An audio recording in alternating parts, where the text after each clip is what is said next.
ஓட்டுக்காக காங்கிரஸ் கூட தேர்தல் கூட்டணி, கொள்ளையடிக்கிறதுக்காக உங்களோட அதாவது பாஜகவோட மறைமுக அரசியல் கூட்டணி,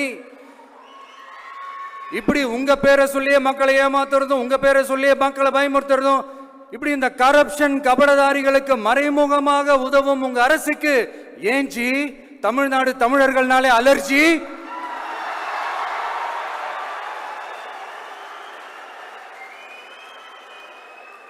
தமிழ்நாட்டிலிருந்து வர ஜிஎஸ்டியே கரெக்டா வாங்கிக்கிறீங்க, ஆனா தமிழ்நாட்டுக்கு பட்ஜெட்ல நிதி ஒதுக்க மாட்டேங்கிறீங்க. இங்க படிக்கிற நம்ம பிள்ளைங்களோட படிப்புக்கு நிதி ஒதுக்க மாட்டேங்கிறீங்க, ஆனா மும்மொழி கொள்கையை திணிக்கிறீங்க. டீலிமிட்டேஷன் என்ற பேர்ல தமிழ்நாட்டோட பார்லிமெண்ட் சீட்ஸ்லயும் கை வைக்க பாக்குறீங்க. ஒரே நாடு ஒரே தேர்தல் நீங்க ஸ்டார்ட் பண்ணப்பவே புரிஞ்சிருச்சு பிரதமர் சார்